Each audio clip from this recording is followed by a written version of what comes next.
जम्मू कश्मीर के नौशहरा में गृह मंत्री अमित शाह ने रैली की, बोले कि आर्टिकल 370 किसी भी कीमत पर वापस नहीं होगा। अमित शाह ने राहुल गांधी पर निशाना साधा, कहा कि राहुल आरक्षण खत्म करने की बात करते हैं लेकिन हम आरक्षण खत्म नहीं होने देंगे। अमित शाह बोले आतंक खत्म होने पर ही पाकिस्तान से बातचीत करेंगे, अगर गोली चली तो जवाब गोली से देंगे। अमित शाह के बयान पर बोले उमर अब्दुल्ला, हम फिर से सुप्रीम कोर्ट जाएंगे और 370 वापस लाएंगे। केंद्र सरकार चीन से बातचीत कर सकती है तो पाकिस्तान से क्यों नहीं, कब तक हम आतंकवाद में रहेंगे। जम्मू में बीजेपी अध्यक्ष और केंद्रीय मंत्री जेपी नड्डा ने चुनावी रैली को संबोधित किया। कांग्रेस पर साधा निशाना, बोले कांग्रेस की मोहब्बत की दुकान में नफरत का सामान बिक रहा। नड्डा बोले कांग्रेस और नेशनल कॉन्फ्रेंस समाज को विभाजित करने का काम कर रही है। इन लोगों को पाकिस्तान के रक्षा मंत्री से सर्टिफिकेट मिला है। तरुण चुग ने मल्लिकार्जुन खड़गे पर बोला हमला, कहा कि गांधी परिवार की महापरिक्रमा छोड़कर कांग्रेस पार्टी अपनी बचाए। तरुण चुग ने निशाना साधते हुए कहा कि लगातार 2 दर्जन चुनाव हार चुके हैं, अब भी चुनाव हारने के डर से नया हथकंडा ला रहे हैं। श्रीनगर की डल झील में शिकारा रैली का आयोजन, नेशनल कॉन्फ्रेंस के उपाध्यक्ष उमर अब्दुल्ला शामिल हुए।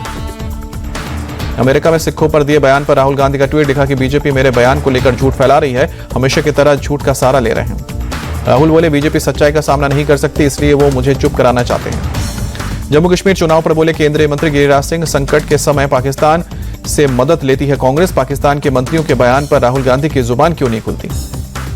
बीजेपी सांसद अनुराग ठाकुर ने राहुल गांधी पर निशाना साधा, बोले राहुल ने हमेशा भारत को नीचा दिखाने का काम किया, कांग्रेस और पाकिस्तान की राधिक जैसे। दिल्ली के जंतर मंतर में जनता की अदालत कार्यक्रम में बोले पूर्व सीएम अरविंद केजरीवाल, मेरे खिलाफ षड्यंत्र रचा गया, मुझे बेईमान बताने की साजिश।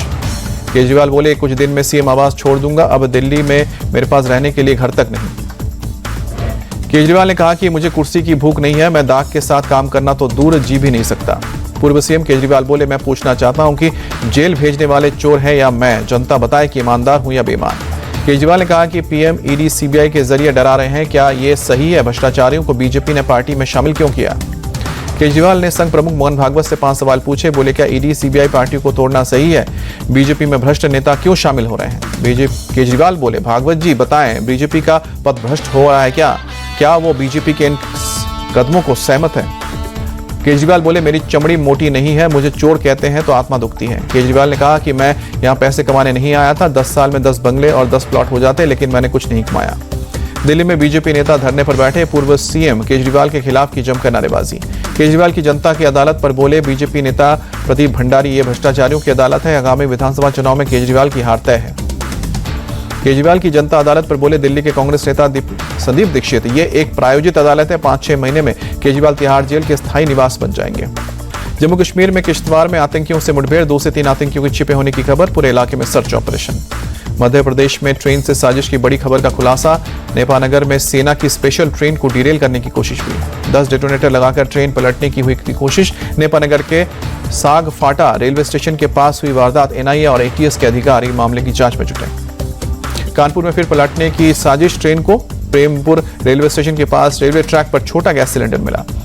रेलवे ट्रैक पर सिलेंडर देख मालगाड़ी के लोको पायलट ने ट्रेन रोकी, बड़ा हादसा होते होते टला, रेलवे ने जांच शुरू की। मध्य प्रदेश में एनसीईआरटी की किताब के कंटेंट को लेकर सवाल है, 3री कक्षा के पर्यावरण की किताब के चैप्टर पर आपत्ति।